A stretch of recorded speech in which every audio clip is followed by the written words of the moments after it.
Good afternoon. So today we'll be starting off CHE 305 classes.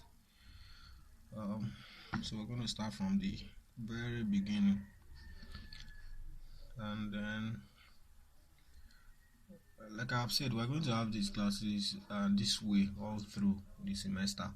The only times we'll have to meet in person will be if there will be a mid-semester test during the revision classes. We'll meet in person. So that we'll have direct question and answer sessions where you can ask me questions directly, okay? And also before the exam, that's lecture-free week time. When we want to do exam revision classes, we're also going to have physical classes to interact and have direct, pointed questions asked. But as far as these classes are concerned, these regular classes are concerned, they're going to be done this way all through.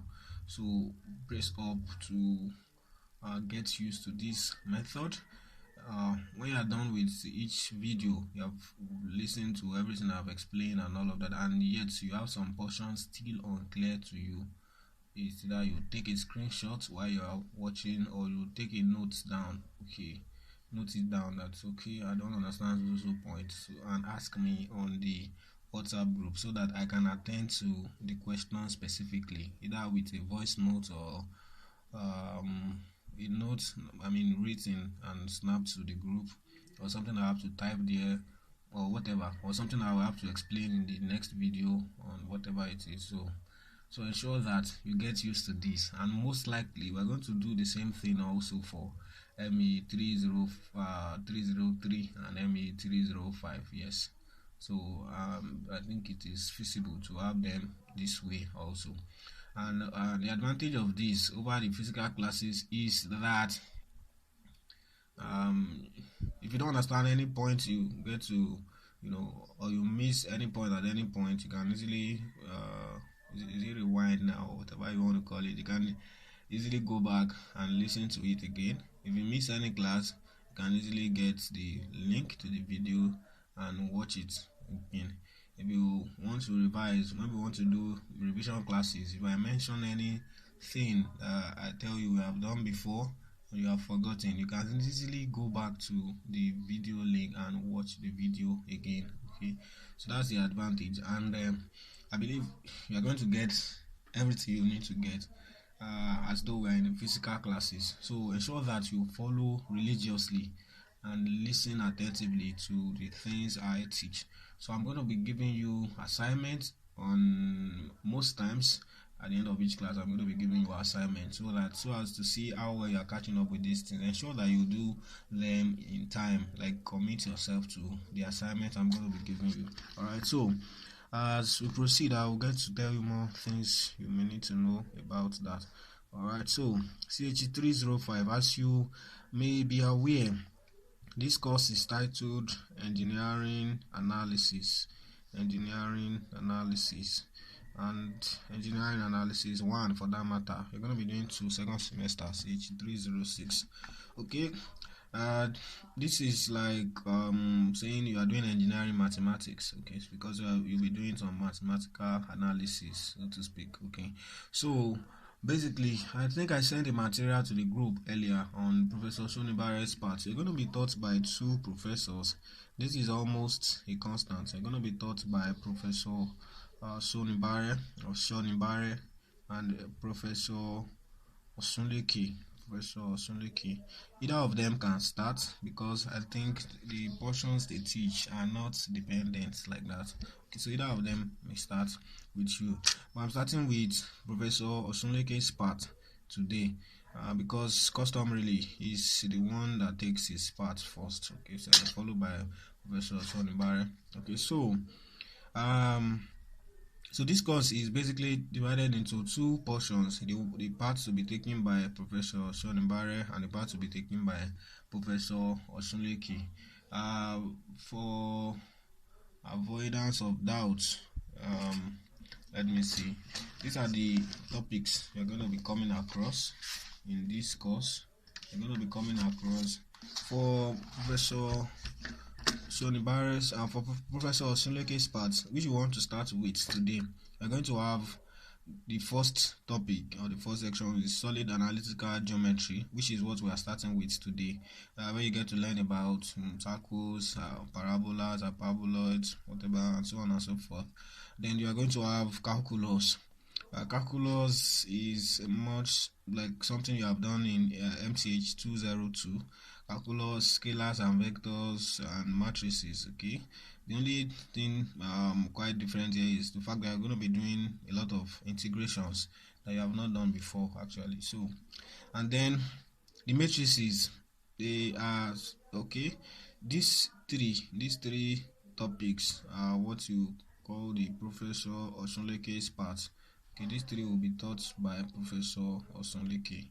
Then after this, the remaining three, which are matrices, complex variables, and series in the complex plane, will be taught by Professor Sonibare. They are both chemical engineering lecturers, and they've been teaching this for several years now, so it's highly unlikely that this will be changed. I think they are still going to be the one teaching you based on what we know about the courses already. Okay, so these are the topics. I think the only ones that may or that should look new somehow to you in all these topics are solid analytical geometry and a significant part of calculus. I think 80% of this is new. Scalar and vector analysis, you did this in MTH 202 and there is nothing new that will be added, maybe presented in a slightly different way, but it is still the same thing. Okay, so you have another opportunity to understand this well if you didn't understand it in MTH 202. Matrices also, it's an accumulation of those things you have learned before in matrices and MTH 101, MTH 202. So accumulation of all of them, so basically the same ideas. I think maybe about 10 or 15% of it will be something new. All right, then complex variables. You have done complex numbers before, but this is somewhat new or different. What will be taught under this topic is not exactly the same thing like what you've been taught before, but you did complex numbers in MTH 202, so with that you should still be able to carry on with this, but this particular one is entirely new. Okay, so we will go through all of this together and it's quite interesting. They are quite interesting topics. Okay, so in this course, customarily, this is the custom now. Okay, it may change, but it is highly unlikely that it will change. In this course, there is usually no mid-semester test, and what is usually taken for CA, that's continuous assessment mark, is the class quizzes. You'll be given quizzes in the lectures, and then attendances will be taken in most of the lectures, and this carries about 35 marks. So please don't joke with these quizzes and attendances. As a matter of fact, while we are doing all of this now, or why I said the other time before the lockdown that we should have classes before the lectures commence, is so that when you go to the classes, whatever quizzes you are given from the material, I send the material to the group. That's what you're going to be using all through the lectures. Whatever quizzes you are given from, or whatever questions you are given from those materials, you should be able to solve them convincingly well. Okay, that's why you should understand them well before you go to the lectures, in case you are not able to get it during the lectures. Okay, so that you are very sure you have not missed any of these 35 marks. Please, this is very, very important. Then the examination carries 65 marks. The examination carries 65 marks. Now this is almost like a religion. Okay, it is highly unlikely, very unlikely to change. Okay, if at all anything will change, maybe this will become 30 and this will become 70, or this will become 40 and this will become 60. So please don't joke with any of this. You're going to be having 7 a.m. lectures. Ensure that you are there and you are there in time. Okay, so that is that about that. And then this course is quite simple to pass, unlike MTH1, all the MTH you have done. it is simple to pass. It doesn't mean that its contents are simpler than MTH. Of course, they are more advanced, but it is simple to pass in the sense that you can just follow the rules. If you follow the rules well, you will get through, and they are not likely to give you any much technical question like that. In most of the exam questions you come across and all the quiz questions you come across are either direct questions from the materials given to you or direct questions from the past questions.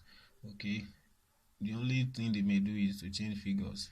You at least come across any question which you have to apply any different style or a new kind of thinking to. So everything basically follows a very predictable pattern. So this course, the problems you're going to come across in this course are very much predictable.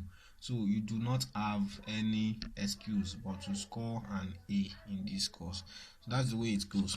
All right. So we're going to start with the first topic that's taking Professor Sunleke's part. We're going to start with the first topic, which is solid analytical geometry. Solid analytical geometry. So this is an extension of coordinate geometry. You can remember you should have done coordinate geometry in the past. If you did further mathematics at secondary school, you have done coordinate geometry. Okay, where you talk about equation of a straight line, equation of a circle, equation of an ellipse, equation of a parabola and a parabola and all of that. Okay, that's what I mean by coordinate geometry, where you talk about distance between 2 points, distance between 2 lines and all of that. And again, you did something like that under vectors in MTH 104. Okay, and you also did this in MTH 101. So basically we're going to be taking it further.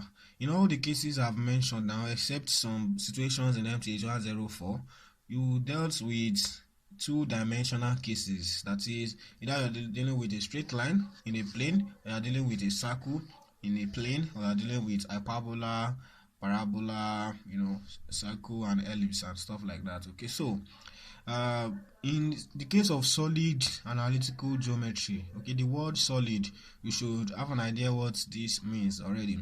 This already suggests that we'll be dealing with something solid, like solid shapes, okay, which basically it implies that we'll be dealing with three-dimensional shapes or three-dimensional space. Okay, so we'll be dealing with geometry in 3D. So we'll be dealing with something like coordinate geometry, but now we'll be dealing with 3D basically. Okay, so but before we begin to develop that, okay, everything, for you to understand 3D well, you should understand 2D perfectly, because we will have to make reference to the 2D equivalents of those concepts, okay, when we are discussing their 3D equivalents. You can still remember vividly, you all offered ME 205. You can remember, if you can remember, you will see that in all cases that we had to deal with 3D in ME 205, we first had to sort the 2D so that you can extend or easily extend those concepts to 3D and see how they play out. All right, so, or how they pan out. So that is exactly the approach we will take in this course. So we'll start by looking at the 2D cases, the different things, the different geometries we can have in 2D. Okay, we study them well, understand them well, then we will extend that to 3D and see how they behave in 3D. That is, this kind of equation that we have in 2D, if it were to be interpreted in 3D, what exactly would it mean, and so on and so forth. So that is what we'll be doing under this topic, and we'll be taking it to very, very, very far lengths. Now this topic alone may take, even in school lectures, up to 3, 4, 5 weeks to learn, because each of those topics, each one of them is bulky. So we'll move as fast as we can, but the objective is to have you understand everything as detailed as possible. Okay, so that is that about that. All right, so solid analytical geometry. So in this case, I just said it, it is actually a 3D form of coordinate geometry. Okay, so look at this situation now. For us to have coordinates, coordinates generally should refer to something like a reference line or reference axis. Okay, or you have of course, axes at times may not be straight lines. Okay, we get to talk about that later. All right, so there are different systems of coordinates also that we'll talk about in this course. Okay, the one we will start with, which is the common one, is the rectangular coordinate system. Everybody should know what we mean by rectangular coordinate system by now. That's when you have the x, y, z axis. Okay, depending on what you're talking about, you can have the x, y, z axis. Okay, whatever, anyhow you name it, x, y, z axis. This is what we call rectangular coordinate system. What do we mean by rectangular? The fact that the coordinates, okay, or the axis, and give what we call a rectangle. If I draw this parallel to this and I produce this also parallel to this, now this is a 3D diagram. This is actually a rectangle. Alright, but that's not the point. Yeah, we're going to talk about this later. So you can have what we call rectangular coordinate system. You can have what we call the polar coordinate system. You have heard of this also in the past. Then you can have what we call the cylindrical coordinate system, and then we have what we call the spherical coordinate system. Spherical coordinate system. So when we get there, we'll begin to consider all of these things. But of course, we usually start out with rectangular coordinate system, develop the basic concept, then we see how they compare to each of the other coordinate systems. That is how we can transform from this to other coordinate systems, and how the definitions of axes and all of that begin to make sense when we transfer them to polar, cylindrical, and spherical coordinate systems. Okay, so now in the rectangular coordinate system that we are starting with, okay, I told you can have different dimensions of interest in the rectangular coordinate system. You can have what we call the one-dimensional coordinate system. You can have two-dimensional.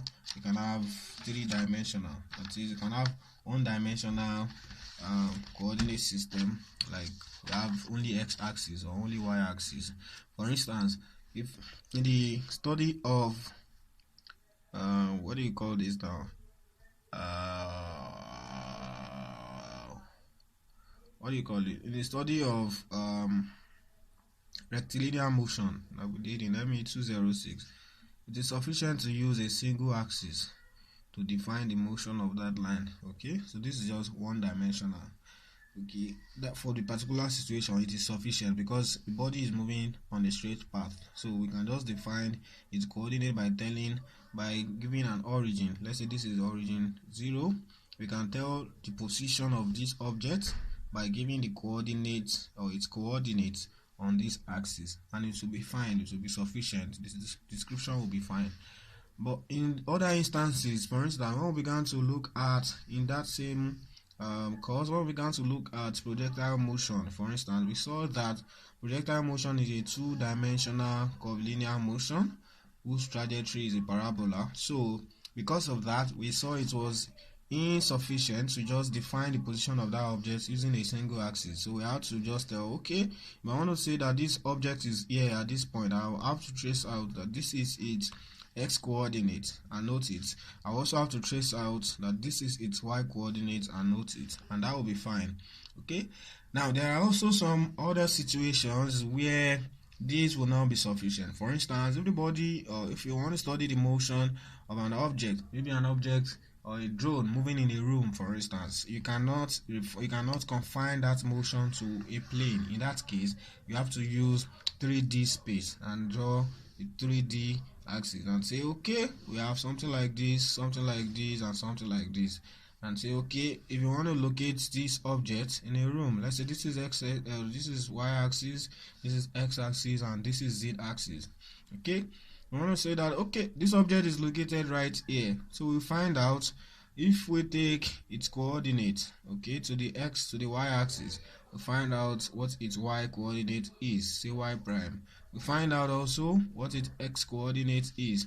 We project this to the xz plane, and when we get here, we project to the z axis. We also project to the y and to the x axis and say, okay, this is its x coordinate and this is its z coordinate, and with that we're good to go. We can tell that this is its z coordinate, we call this z prime, and its x coordinate, we call it x prime, and because of that we say that this has coordinate x prime, comma y prime, comma z prime. So that is the three-dimensional coordinate system. All these are called rectangular coordinate systems, okay? And in rectangular coordinate systems, we are using straight lines as axes. The axes are all perpendicular straight lines, mutually perpendicular straight lines, okay? So now we'll begin to look at different shapes. Now we will get into more details in this later on as we move on in this course, okay? So look at this. Now we'll begin to look at, or we start out this analytical geometry by looking at plane curves, or what you call the two-dimensional curves. Alright, two-dimensional curves, or in other words, what we call the conic sections. Conic sections. Why do we call it conic sections and all of that? So you will get to understand this when we are done with this aspect, okay? So, but we'll be looking at 4 of them. Now, why are we treating all of these things? Why didn't we start with treating straight lines, for instance, and see how straight lines behave and all of that? It is assumed that you already know how straight lines behave, okay? And even to some extent, you are expected to have understood all of these things before now, but it's good that we still talk about them, okay? So there are 4 of them that are of concern to us in this course, because they give us a very good foundation to the 3D analytical geometry we'll be dealing with, okay? So that is why we have to set this as some background, so please ensure that you understand these portions very well. So we have 4 of them. We have what we call ellipse, we have the hyperbola, we have the parabola, and then we have circle. They are called conic sections. They are different shapes or different forms you can have when you take sections of a cone, okay? We look into that later. That's not the point of interest for now. All right, so these sections or these curves are usually represented by equations, okay? Now they are usually represented by equations. When you hear this equation, before we begin to look at the forms, the forms of equations for each one of them, and when you hear equation, maybe equation of a straight line, or equation of a curve, like equation of a circle, equation of a straight line, equation of a parabola, or whatever, or equation of an ellipse, or whatever, when you hear such, what does it actually mean? Okay, whenever you hear equation, you know equation has to do with you relating two or more variables, okay? You want to show an expression, a mathematical expression that shows relationship between two or more variables or two or more quantities, okay? So in the case of equation, when you talk about equation of a line, for instance, you are trying to tell what is the relationship between the coordinates of points that lie on that line. What am I talking about? For instance, if you have an equation, this is the normal form of equation of a straight line. You have an equation of a straight line, you call the equation y equal to mx plus c. Okay, let me be specific. Let's say y is equal to 2x minus 1 is the equation of this straight line. Now, what do we mean by this? What we're trying to tell you is that for us to get points on this line, okay, or coordinates of points that lie on the line, the relationship between the coordinates of that point, okay, is, the relationship between the coordinates of that point, the x coordinate and the y coordinate, is this. That is, if I have this as a straight line, let us say we have this as the straight line, okay, and let's say we don't know what this straight line looks like yet, okay, but what I'm trying to say is that, for instance, if I want to find out at what point, okay, does it have a y coordinate to be 0? What I do is set y to be 0 and I put 2x minus 1. Okay, and this is going to give me x is equal to 1 over 2. So it tells me that this line passes through the point 1 over 2 comma 0. So that is the meaning of equation of a line. So it tells us what now? The relationship between the coordinates of the points that lie on the line. Okay, so that means if we're talking about a circle, for instance, equation of a circle tells us the relationship between the points that lie on the circle. On the circle, please know the difference between on and in. Simple English. Okay, if you don't understand simple English by now, you can revise your SER textbook or take a course in brighter grammar so that you understand what we're saying. Okay, so English is very important in this course. That lies on the circle means if you have a circle like this, if we say a point lies on a circle, it means the point is located on its circumference. So that means the point is somewhere here on the circumference of the circle. So that means we are very sure, based on this relation, that this point lies on the straight line we are talking about. So that's what I mean by equation of a line. So when I tell you, when I give you, say, okay, equation of a plane, that means we are saying that this is the relationship between the coordinates of any point that lie in that plane. That is what it means. It's as simple as that. Okay. For instance, if you have a plane, for instance, you say the equation of the plane is x plus 2y is equal to 3. Maybe you get a plane and you say equation of the plane is x plus 2y equal to 3.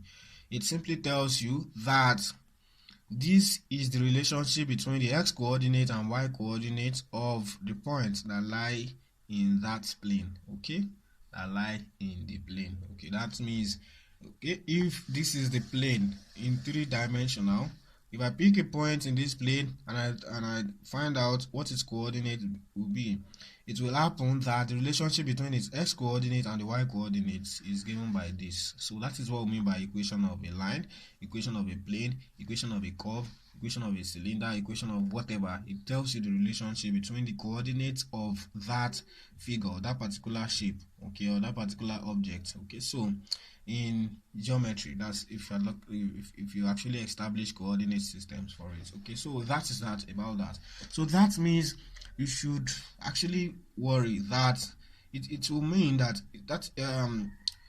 it will mean that this equation of a line is this way because we're actually dealing with a coordinate system that takes in, or that actually recognizes, you know, y coordinate and x coordinate, which is our rectangular coordinate system. If we're dealing with a polar coordinate system, you know, the relationship that defines a straight line should be between some r, that's the radial distance, and theta, which is the angular disposition. So I hope you get what I'm saying now, because it will cease to make sense if we're dealing with polar coordinates and we still write equation of a straight line as y equal to mx plus c. That doesn't make any sense because y and x do not have, you know, a way or do not have some representation on our polar coordinate system. What we reckon with in the polar coordinate system are r, which is the radial distance from the origin, and theta, which is the angular disposition. All right, so we get to see that when we get there.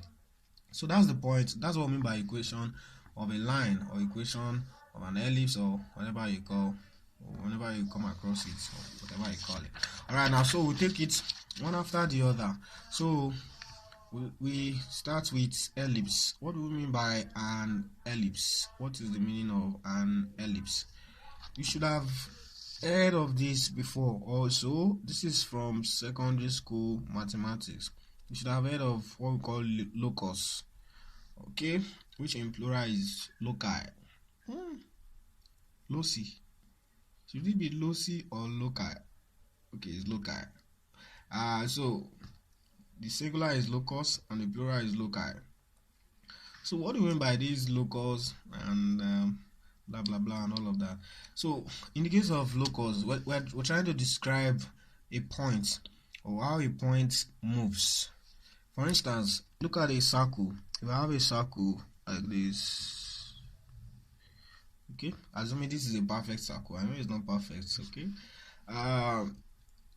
Now we know a circle has a center, and we know that the distance from the center of this circle to this point is actually r, and the distance to any point is still r. The distance to this is still r. We have assumed that it is perfect. Okay, so no laugh at my circle. So this is gonna be like that. So this is still r and all of that. So how can we describe this circle? When we're talking about the circle, we're talking about this outline. This circumference. That's what makes the circle. So we can say that it is the locus of points which move. That is, it is an aggregate of points, like a collection of points. These are different points. This circle is made up of different points. Different points come together to make up this circle. Different points are joined to make up this circumference of the circle. So I can say that this is a locus of points which moves such that there is a constant distance from a particular point. Okay, and the locus of points which moves, such that its distance, or their distance from a fixed point, is the same, or is constant. You understand what I'm trying to say here? I'm trying to say that this point move, or this point we are referring to, are such that is, I have this point now, and this point, maybe I move around. I want to move the point around. Okay, and there's a rule that guides my moving this point around, and the rule is that its distance from a particular fixed point, which is the center, is constant, and that constant distance is the radius of the circle. So that's the idea. So that's what I mean by locus of a point which moves. That is, the points can be located or can be moved, in such a pattern that a particular rule is guiding it. That is, the point moves subject to a rule or subject to a condition. In this case, this point, any point you locate here, is moves subject to a particular rule, and the rule is that its distance from a particular fixed point, which is the center, is constant, and that constant distance is the radius of the circle. So that's what we mean by it. That's the idea of locus. Okay, so you come across locus, I think that's a secondary school stuff, but you always come across it in some definitions here, so it's just good that you understand what it means. Okay, I think I've given you some idea now. So in the case of an ellipse, we will now look at what do we mean by an ellipse. So this is also about locus of points. Of course, we have to define it using locus of point, but let me quickly give you a drawing of this, so I will then explain what we mean by this ellipse. Okay, I'll give you an idea what an ellipse looks like. So this is an ellipse. So obviously this is no longer a circle. So in this case, there is some distance between this point and this point. Okay, and then we call this distance 2a. Don't worry, you guys understand why it is called 2a. Also, there is some distance between this point and this point. We call this distance 2b. Call this 2b. You get to understand why it is called 2b as we proceed. Then this also has its center, so we can locate the center. Call this the center of this. So what is the whole point? Now listen to the definition. It is the locus of points which move such that the sum of their distances from two fixed points. Okay, so let me locate the two fixed points now. Look at this. Let's say you have particular points here and then another point here. Okay, so I said it is locus of points which move such that the sum of their distances from two fixed points, called the foci. The two fixed points are called the foci. Foci is plural of focus. Okay, just like loci is plural of locus. Okay, so these 2 points are called the focus. So I can call this the first focus. I can call this focus F1. I call this one F2. These are the 2 foci we have here, and then this is the center. Okay, so I can put my origin in here. So I'm still dealing with 2D, and this is for illustration purpose, for you to understand what I mean by ellipse. I can put this here, and I put this also here, because this is the center. So I have this. So I can have this as my x-axis and this as my y-axis. So just follow. So we're looking at locus of points which move such that the sum of their distances from two fixed points. These are the two fixed points. The two fixed points are called the foci. Synonymous and analogous to where in this case we have just one fixed point, and that fixed point is called the center of the circle. In this case we have two fixed points. The points move such that the sum of their distances, or the sum of their distances from two fixed points, from the two foci now, okay, is constant. In this case, the points move such that their distance from a fixed point, which is the center of the circle, is constant, and that constant is the radius of the circle. In this case, the sum of the distances of those points. Okay, so since this is the ellipse we're talking about, that means we're looking at, if we pick a point on this ellipse, let's say I pick this point, that means I'm saying that, I just said that locus of points which move such that the sum of their distances from two fixed points, and I've said these are the two fixed points, this point and this point. So this is a point that lies on this ellipse, so its distance from this one is given by this length, and its distance from this one is given by this length. You get it? Okay, so then you have another one. Now this is a point on this circle. It means that if I take this distance, if I take the distance from this point to this point, that is the distance between this and this, and then the distance between this and this, if I add them, they are going to give me a constant. Why? Because we have defined the ellipse as the locus of points which move such that the sum of their distances from two fixed points. So the distance, its distance from these two, the distance of this point now from the two fixed points will be this distance from here to here plus this distance from here to here. So when I sum this distance and this distance, it must give me a constant. So now what is that constant? I don't know yet. Now look at an idea now. If you pick a point here, the definition applies to all points on the ellipse. That is the definition of, that's the meaning of locus that we're talking about. Okay, so if I pick a point here, it will follow that its distance, the sum of its distances from the two fixed points will be, now this will be distance from here to here. Distance from here to here, I don't know what it is, okay, but I know that I have a distance from this point to this point, 1, okay. Then again, the distance of this point, this is another point. Let's say this is another point 2. This is point 1. This is point 2, and then this is its distance from one of the points. And its distance from the other point will be a line running from this through this to this. So what I have here is this line going this way up to this point. So basically, the sum of this distance, that is for this point now, its distance from the first point, which is the first focus, is this. It runs from this F1 to this point 2. That's the first distance. And the second distance is this distance from this point to this point. So basically, of course, this is a uniform shape. We have said this is the center. So what we have here is this distance from this point to this point is the same thing as this distance from this point to this point, basically. So the sum of the distances of this point 2 from the foci, that is the sum of the distance from here to here and the distance from here to here, is the same thing as the distance from this point to this point. Why? Because the distance from here to here is the same thing as the distance from here to here, then plus the distance from this point to this point. So that is going to be 2a.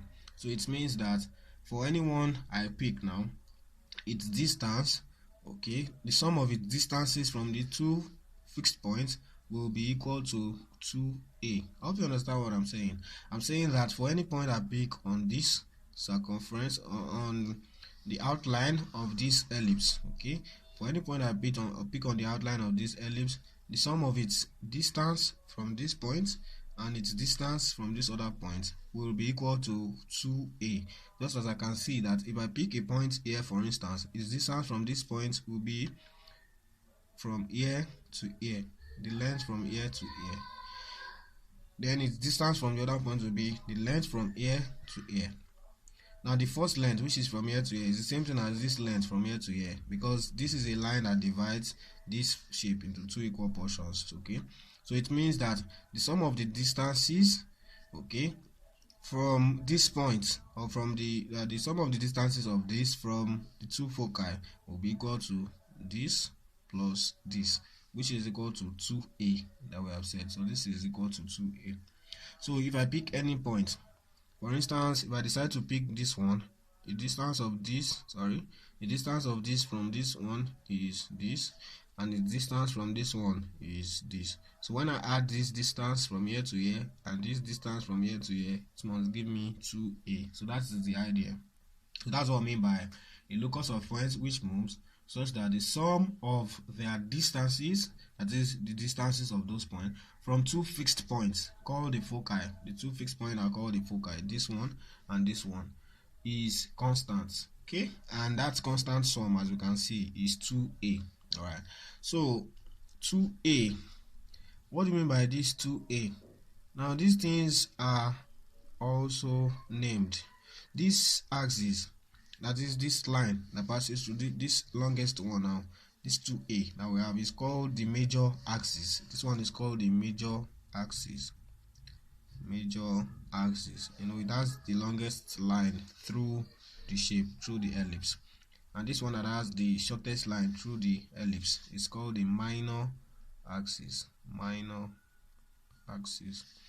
Alright, now the name remains whether, you know, in this case it just happens that for this illustration the center of this ellipse is at the origin. It may happen that the center is not at the origin. It doesn't change the fact that the shortest distance between the circumference, or the shortest line through the center, is called the minor axis, whereas the longest through the center is called the major axis, irrespective of whether they intersect with the origin or not. So that is the idea. Alright, so it also follows that because of what I just said now, this distance from here to here is called the length of the semi-major axis. This is semi-major, you know, this is the major axis. Semi-major axis means half of the major axis. So this is the length of the semi-major axis. Again, just like that, in a manner similar to that, the distance from here to here is called the length of the semi-minor axis. So B is the length of the semi-minor axis. You know, this is the minor axis, okay, and the length of the minor axis is 2b. So the length of half of it is b. So this is the length of the semi-major axis. So that's what I mean by ellipse. So how do we get equation of an ellipse? For instance, how do we get equation of an ellipse? Okay, so let's try to work something out for equation of an ellipse. So look at this now.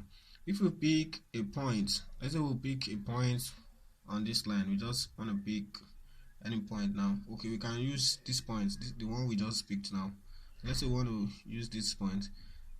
You know, I just told you what equation of a line, equation of a curve, or equation of a 3D shape means. Equation simply means, for instance, if I say I want to get the equation of a line, it means I want to get the relationship between the coordinates of any point on that line.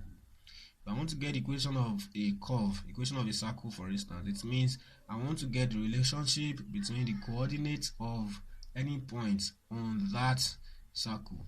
Okay, so that is the idea here. So I can pick any point on this ellipse to find out what its equation will be.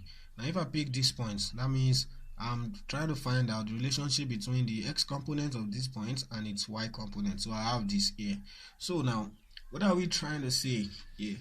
We're trying to say that, listen please, we're trying to say that the distance, according to our definition of ellipse, we're trying to say the distance from this point, which has coordinate x, y, okay, so this point, okay, we don't know its coordinate yet, and the distance from this point to this point, when you add the two, it will give us 2a. So that's the idea. That stems from the definition of ellipse that we just gave, okay, based on the locus. Okay, so now we will now say that for us to do this, we need the distance or the coordinates of this point. So we know this point is on the x-axis. Okay, let us say the distance from the origin is c. I mean, the distance from here to here is c. The distance from here to here, of course, it follows that is also c. So that means the coordinate of this point, the x coordinate of this point is plus c, and its y coordinate is 0. You know, it lies on the x-axis. And then for this point, the x coordinate will be minus c. You know, it's on the negative side of the axis. So I can call this minus c, comma, its y coordinate is also 0 because it lies on the x-axis. So based on our definition of ellipse that we just gave now, it will follow that the distance from here to here, will be, let's say I'm picking some arbitrary point. Let me call this point P. So it means the distance from F1 to P, okay, which I can denote as F1P. That's the distance from F1 to P. Okay, that distance from F1 to P plus the distance from P to F2. I'm saying this now, so this will be modulus F2P. So when I add the two together, it's going to be constant, and it is going to be giving me 2a. I already know what 2a means. Twice the length of the semi-major axis. So that is the interpretation from the definition of an ellipse. I hope you get this now. I mean, the distance from here to here plus the distance from here to here is fixed, and it is equal to 2a. That is from the definition of ellipse, which says that ellipse is the locus of points which move such that their distances, the sum of their distances from two fixed points, where the two fixed points are called the foci, is fixed or is constant, and it is equal to the length of the major axis, or twice the length of the semi-major axis. So that is what we have done here. So this is equal to this. So again, from coordinate geometry, we know how to get distance between two points. If we have 2 points, this and this, you know how to get the distance between them. Can you remember that?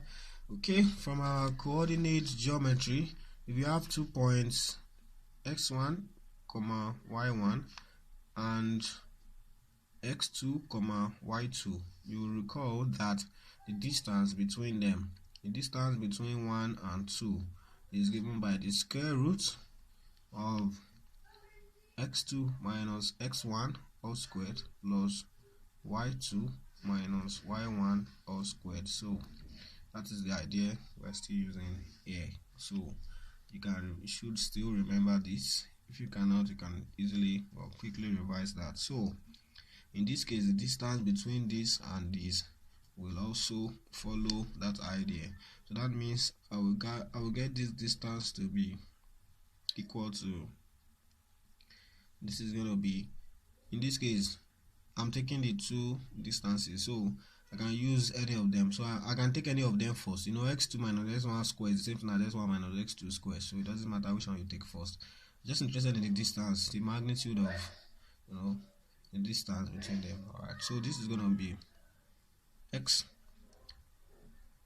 minus, I'm taking the x coordinate of this minus the x coordinate of this, so that's minus c, x minus c all squared plus this one, now that will be y minus, this one is 0 all squared. That's the distance from here to here, plus the distance from here to here, this to this, that will be what, square root of, I'll take this, that will be x minus c all squared plus y minus 0 all squared. So when I add these two, it will give me 2a. So that's what I have here. So I've been able to get a relationship. So I can simplify further. For instance, I can what do you call this now? I can simplify and simplify and simplify until I get a form that I can relate with. Okay, so that is the idea. So to do that, for instance, you can decide to carry out some simplification from here. I want to carry out some simplification. Don't forget what we just got now. I'm writing it here so we can see everything together. Is x minus c, x minus c all squared, plus y minus 0 all squared, plus square roots of x minus c all squared, plus y minus 0 all squared is equal to 2a. That's what we just got now. So going further, we will see that when you square, or if you square both sides now, it really would not help to remove the square root, because you still have to deal with this combination. So you can move one of them to the other side.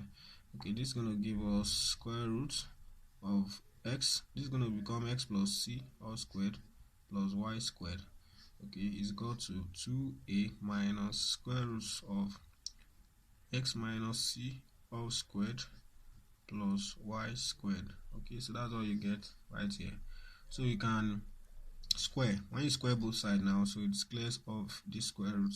When you square this and then square this, so when you do that, you're going to get from here x plus c all squared plus y squared is equal to, so when you square this, you're going to get 4a squared, then multiply by this, so you're going to get minus 4a roots x minus c all squared plus y squared, then plus the square of this.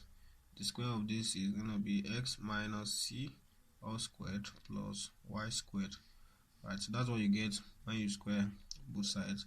So you can still simplify further. For instance, you have y square here, you can cancel the y square here.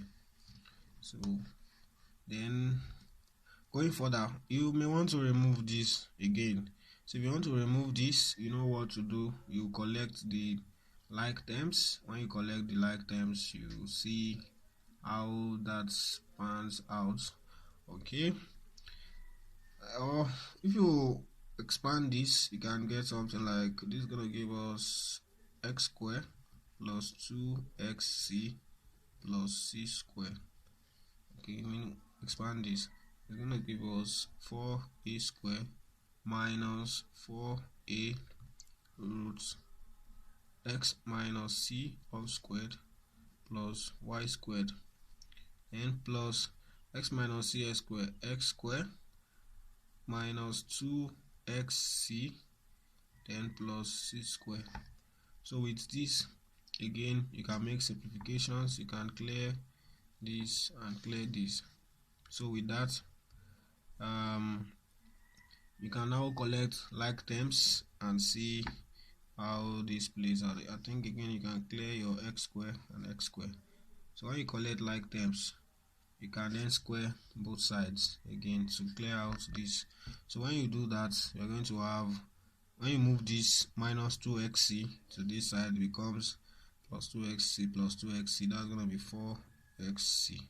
Then you have plus 4a squared. When you move it to this side, it becomes minus 4a squared is equal to minus 4a into x minus c squared plus y squared. So you have that.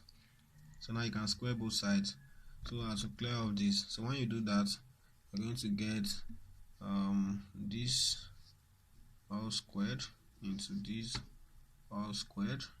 So what will you get from that? Basically, you know, 4 can cancel 4 and cancel 4 right here. So you have only xc.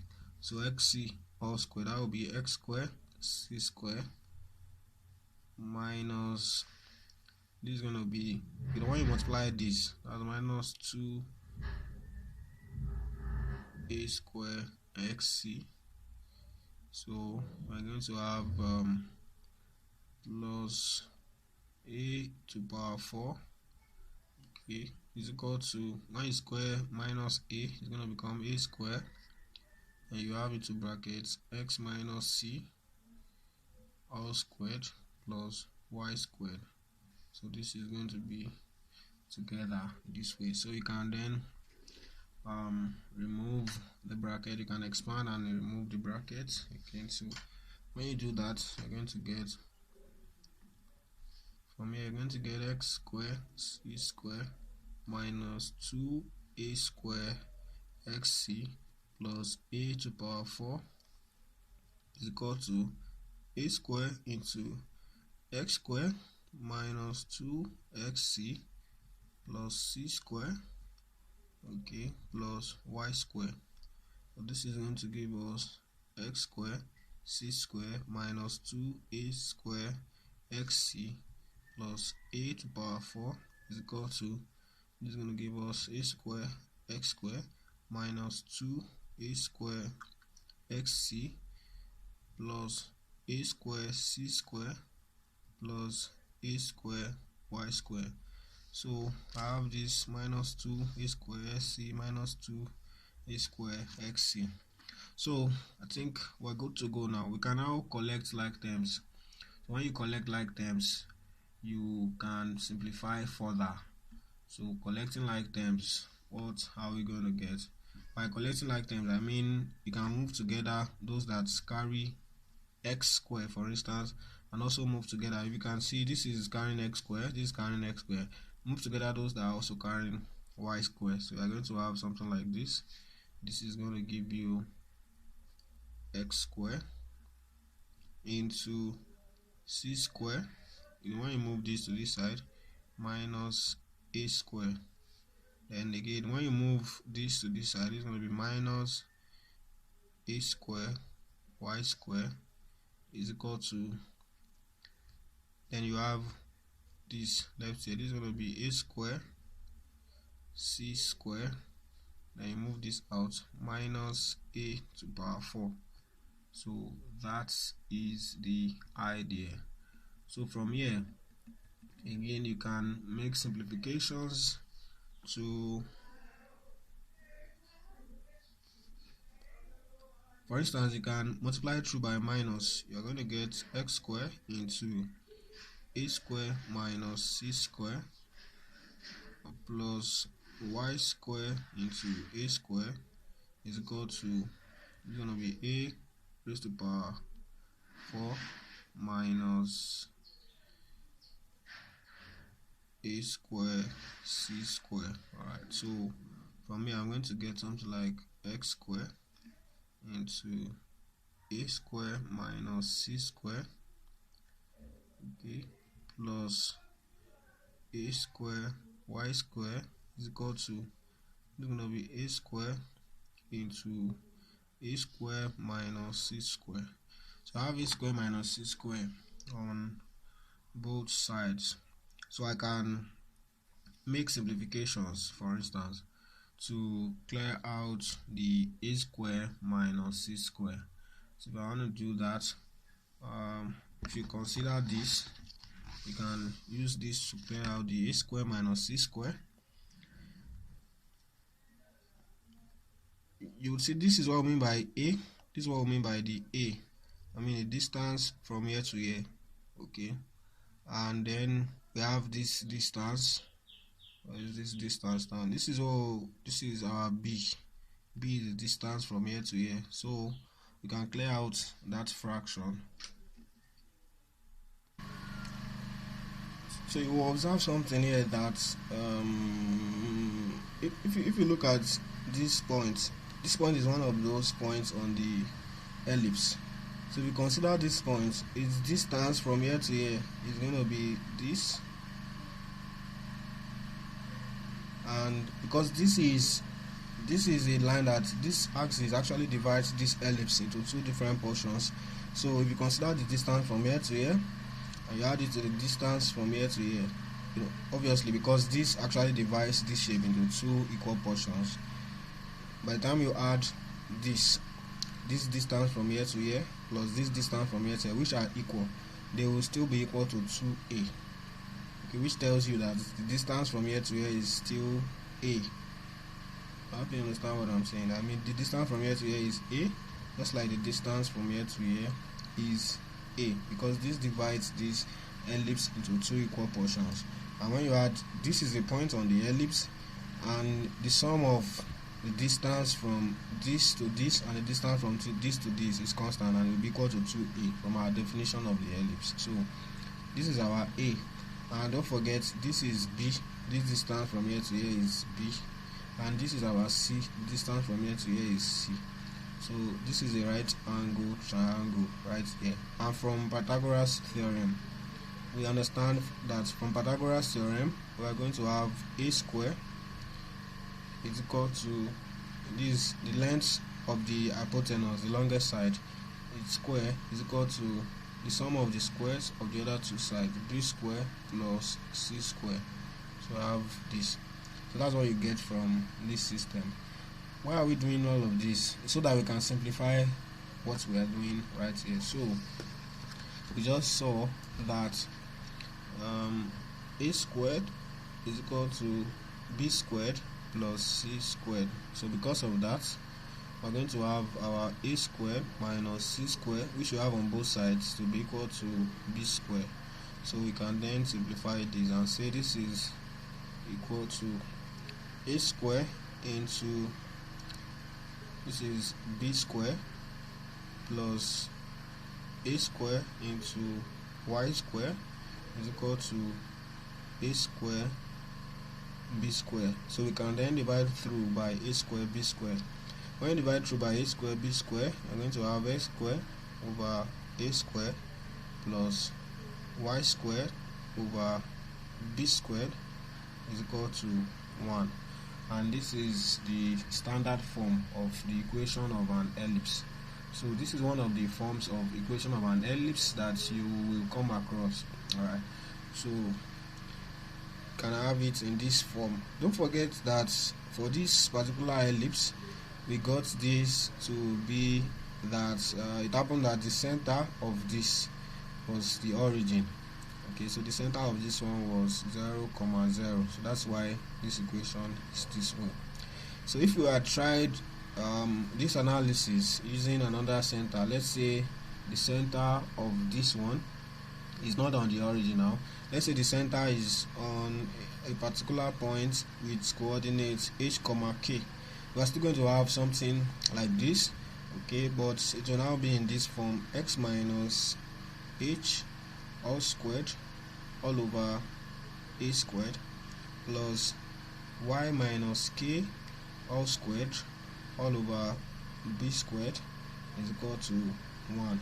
So this equation, this is the standard equation of an ellipse with center h, k, that is center not at the origin. So that is that. Of course, this is still of the same form as this. So this is the standard form of equation of an ellipse. What do I mean by it is still of the same form?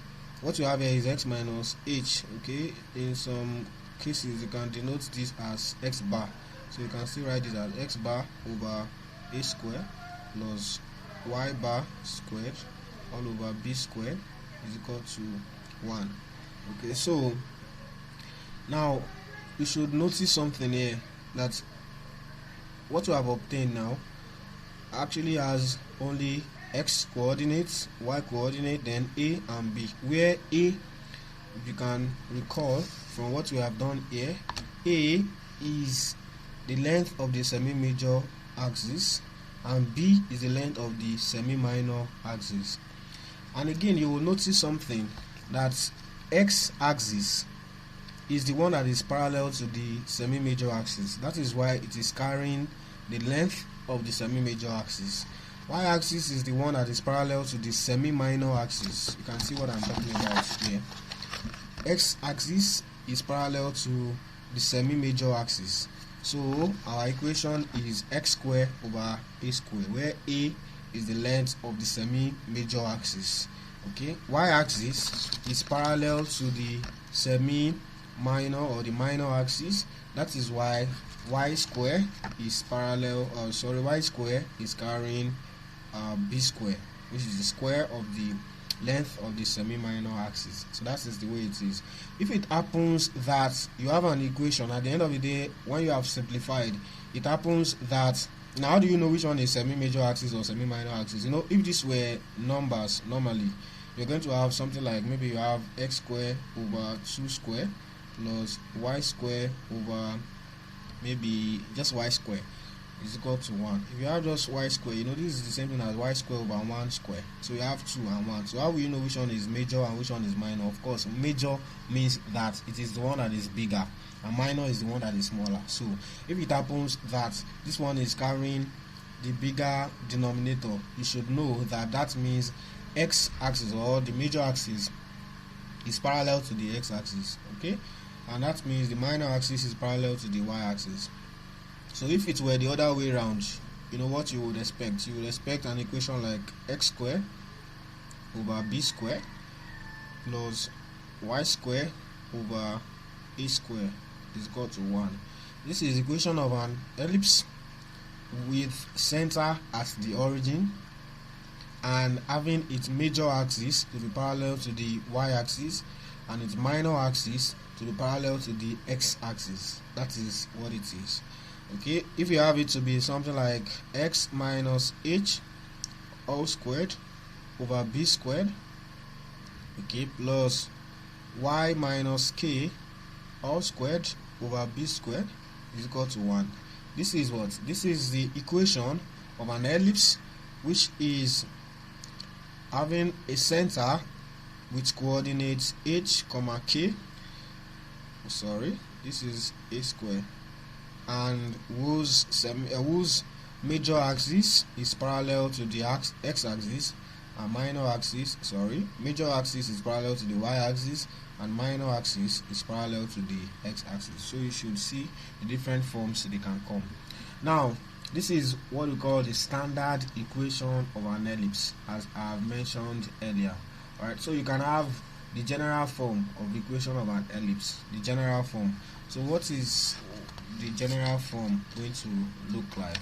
You know, the general form is something like what we have here. You know, this is after we have simplified to obtain this. If we didn't simplify, you know, we're going to get something like this. This is what we're doing. We got something like what is it again? B square. We got something like b square x square plus a square y square is equal to a square b square. A, b are numbers, so normally we should expect them to be some constants.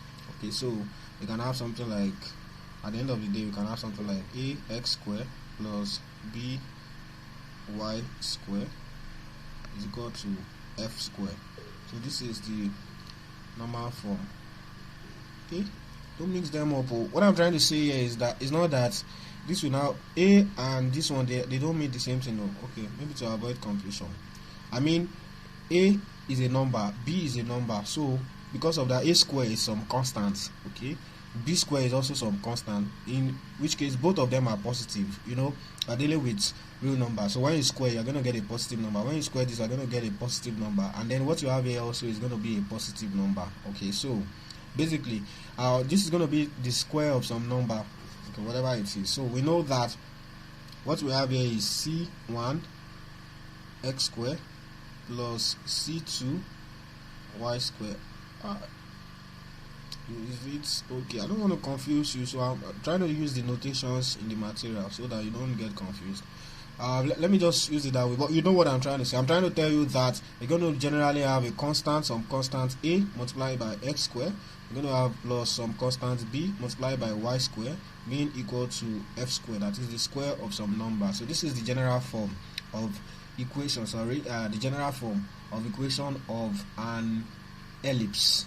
And of course, this is an ellipse with center at origin, as you can see. If it were an ellipse with center at coordinates h, k, for instance, or at the point h, k, what would you expect? You will expect something like a into x minus h all squared plus b into y minus k all squared being equal to f squared. So when you have this equation in this form, you're going to get what we have as the general equation of an ellipse. So you know it's an ellipse. So the characteristic of an ellipse that you should have in mind, that you should know from here, is the fact that a, that's the coefficients of x squared, okay, and the coefficient of y squared are positive because they are squares of some number, okay. So the square of any real number will be positive. So AB will usually be greater than 0. So that's one way you should know when you see equation of an ellipse. Alright, so again, you can have a parametric form of this equation. Don't forget, we have looked at what we call the standard form. This is the standard form of equation of an ellipse. We have looked at what we call the general form. That is, if it was yet, or if it is yet to be simplified into general form, into the standard form, you can have it in the general form, which is in this way, such that the coefficient of x squared and the coefficient of y squared are both positive. Alright, when you have this in this form, okay, when you have the constants move to the other side.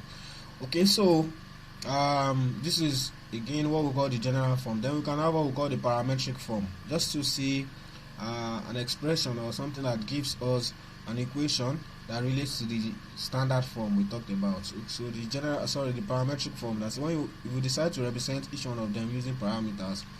We can have x is equal to a cos t and y is equal to b sin t. Why are we doing it this way? We're just trying to look at relationship that will still give us the same result as the standard form. Okay, this is one of them. For instance, when you square this, you're going to have x squared is equal to a squared cos squared t. When you square this, you're going to have y squared is equal to b squared sin squared t. When you add them, you're going to have x squared plus y squared to be equal to, what will this give us now? This is going to give us okay, I think we should not square them first. You can divide. We're going to have x squared over a squared is equal to cos squared t, and then y squared over b squared is going to be equal to sin squared t. So you can now add them. So when you add them, x squared over a squared plus y squared over b squared is equal to cos squared t plus sin squared t. From trigonometry, you know this is 1. So basically this is going to give us x squared over a squared plus y squared over b squared is equal to 1, which is the same thing as the standard form of equation of an ellipse that we derived earlier. So this is the parametric form of the equation of an ellipse. Of course, it can come in another way. It can come as y equal to a sin t and x equal to b cos t. So that's to tell you how each one of them, you know, this is the one carrying a. That means the major axis is parallel to the x-axis. The minor axis is parallel to the x-axis. I think you should see how the variables relate now. That's the essence of taking you through all of this, so that anyhow the question comes, you are able to interpret it perfectly. You're able to tell what it is, how, which one is parallel. You're able to describe the the ellipse completely. You're able to give specific and appropriate details about the ellipse. Right, so that is that about that. So basically these are the details about ellipse you should know as far as this course is concerned. So we're going to have an example now from the material, and I'll give you some to complete as assignments. So look at this.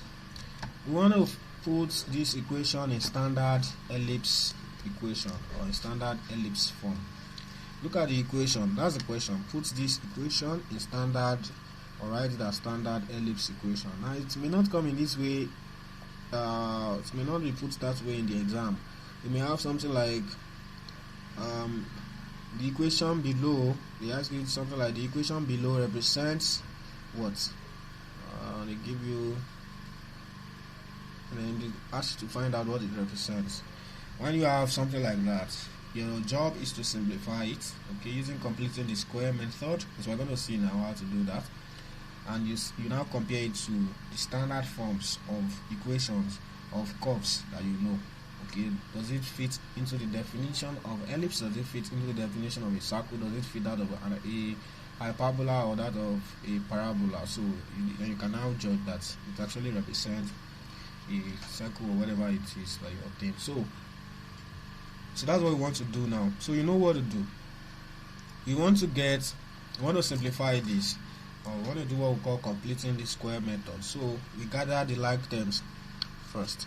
So to do that, we say this is x squared minus 4x plus 3y squared plus 6y is equal to minus 1. So we categorize them. We have this as the x terms and we have this as the y terms. Further, we can simplify and say that we have this as x squared minus 4x plus 3 into y squared plus 2y, okay, is equal to minus 1. Alright, then we factorize, or we complete the square, always by completing the square. How do we complete the square? Completing the square simply means we want to make this expression a perfect square. Alright, you can still remember that. I think MTH 101. We want to make an algebraic expression. It's not an algebraic expression, a perfect square, a polynomial, a perfect square, a quadratic expression, a perfect square. What do you do? A perfect square is such that b square is equal to 4ac at the end of the day. Alright, so but that's not the point anyways. The point is that you have to add to both sides to complete the square. You add to both sides the square of half the coefficient of x, and you also add the square of half the coefficient of y. What am I trying to say? For instance, you know what a perfect square looks like. For instance, a perfect square simply means, a number, for instance, like 4 is a perfect square because it's because you can get its square root to be a whole number. That's what we mean by perfect square. A number whose square root is a whole number, or is an integer. Okay, so 4 is a perfect square. For instance, the square root of 4 is 2. 9 is a perfect square. Its square root is what is it now? 3. Okay, so for instance, if you look at an expression like x plus 1 all squared, definitely it's a perfect square. You can get the square root to be x plus 1. When you square this, basically we're going to get x squared plus 2x plus 1. So one thing you can notice about this is the square of this as the square of the coefficient of x is 2 all squared. Okay, when you do 4ac, that's 4 multiplied by the coefficient of x squared, which is 1, multiplied by the coefficient of this, which is 1, is also going to give you 4. So b square is equal to 4ac. That's for a quadratic expression to be perfect. B square must be equal to 4ac.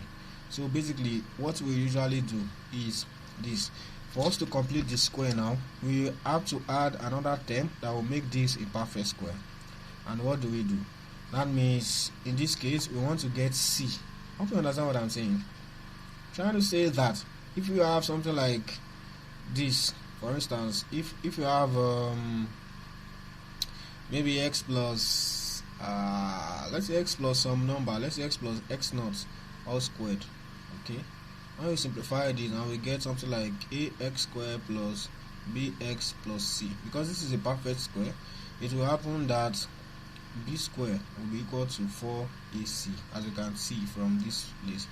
A is the coefficient of x squared, the coefficient of the one carrying the square, coefficient of the one carrying x is b, and the constant is c. So b square is equal to 4ac. So basically, if you want to get c, that you need to add. For instance, if you just add a square plus bx, and you want to make this a perfect square, the c you will add, you can get it from a and b by, for instance, if you make c the subject here, c is going to be equal to b over, what's it now, 4a. Alright, so we're going to have this is going to be, how am I doing? This is going to be c is equal to b square over 4a.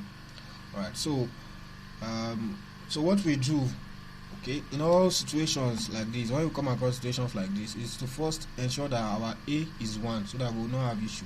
At least we will ensure that there's no term disturbing x squared, there's no term disturbing y squared, or the term disturbing it, so to speak, is 1. Alright, so when we do that, for instance, if a is equal to 1, we're going to have our c to be equal to b square over 4. which is the same thing as b over 2 all squared. So basically, that's what we mean by saying to complete the square, we add the square of half the coefficient of x to both sides. Why are we adding it to both sides? So that we don't disrupt the balance. This is an equation. I'm saying 2 is equal to 2. I cannot add 1 to this and then add 2 to this. No. If I add 1 to this, I must add 1 to this to maintain the equation. So we add the square of half the coefficient. So this is half of coefficient of x. The coefficient of x is b. Half of it is b over 2 all squared. We add it to both sides to complete the square. That means when we have that, we can then write this as some square. Alright, so that's the idea here. So because we have two variables, we have x and y, we do the same for both of them. So in this case, the coefficient of x is 4. Half of it is minus 2, and that all squared is 4. So I will add that to both sides. So when I add it to this side, I'm going to get x squared minus 4x plus 4. So whatever I add to this side, I must add it to this side. So this is going to be minus 1 plus 4. And I come here, plus 3 into, now the coefficient of y here is 2. Half of it is 1. 1 square is 1. So I have to add 1. So I'm going to have this as y squared plus 2y plus 1 all squared. Close the bracket. But the one I have here is like I've added 3 to this side because it has to be multiplied by this 3 outside. So basically I'll add 3 to this side. I don't understand what I'm trying to say. The reason I didn't multiply this by anything is because basically what we have outside here is 1. So 1 multiplied by 4 is still 4. Okay. I'm saying that whatever I do to this side, I must do something equivalent to that to this side also. So that's the point there. So when you proceed, of course, you can readily see now that what we have here is simply x minus 2 all squared. I've made this now a perfect square.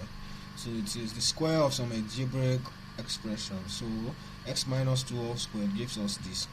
Plus 3 into what we have here is simply y plus 1 all squared. When you expand this, you're going to get this. It's going to be x squared minus 4x plus 4. This is going to be y squared plus 2y plus 1. Okay, is equal to, this is going to be 4 plus 3, which is 7, minus 1, which is 6. So what am I going to do next? I want to have it in the standard form. Don't forget our standard form. X squared over a squared plus y squared over b squared is equal to 1. I want to have 1 on that side. Not just that, I want to have it at, okay, of course this is not going to be in this form any longer. You know, I'm going to be looking at something like x minus h all squared over a squared plus y minus k all squared all over b squared equal to 1. So I have to clear this off. Alright, so to do that, what will I do?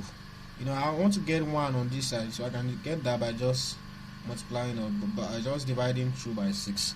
So when I do that, I'm going to have x minus 2 all squared all over 6 plus, you know, when I divide by 6, that's going to cancel this. I'm going to have 2 left. So I'm going to have plus y plus 1 all squared all over 2 is equal to 1. But what's my aim? My aim is to have this in square form. So I'm going to write this as x minus 2 all squared divided by square root of 6 all squared. You get that? Alright. Plus y plus 1 all squared divided by square root of 2 all squared is equal to 1. So by so doing, I've put it in standard form. Alright. And I can see that this is obviously the equation of an ellipse, okay, with center, whose center is at the point 2, minus 1. I believe you understand that, if you understood what I explained before.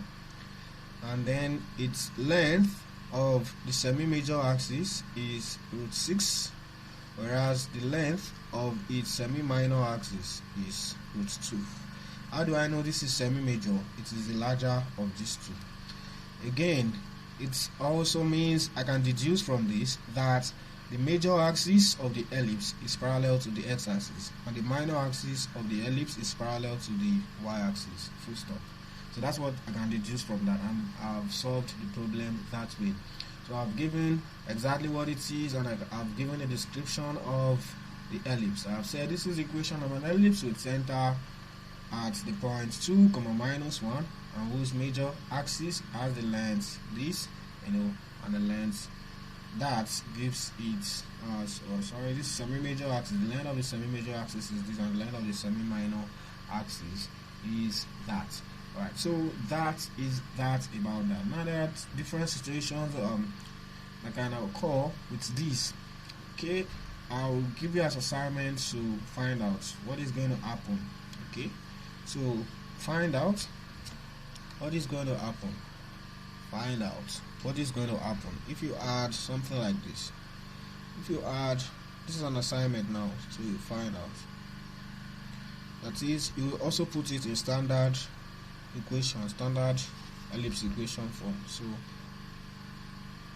we'll now we'll continue from here in the next class to look at what each one of them means. If you have this 3x squared plus minus 4x plus 6y is equal to, if you have this to be minus, let's say minus 7,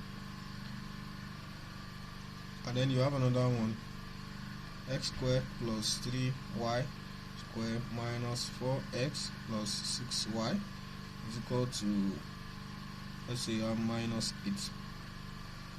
Okay, put it in standard form. Let's say you have another one, you have something like 2x squared plus 5y squared is equal to 10. Put it in standard form also, and tell us the interpretation of all of this. So we'll continue from here in this class. Ensure that you do these assignments, please. It is very, very important. When you are done, send it to my DM. Send it to my DM and let me see how well you're catching up with the class. That's the essence of you doing the assignment. Alright, I hope you get this. If you don't, what is it now? Backtrack. Is it back forward or fast forward? You can go back and listen to portions you don't get again. I think that's that about that. So in the next class we'll move to the next thing. We'll explain what this means, the interpretation of this is, and then we'll move to the next shape. Alright, so that's that. Thank you for your interest in Max Engineering tutorials. Continue to stay safe. See you next class.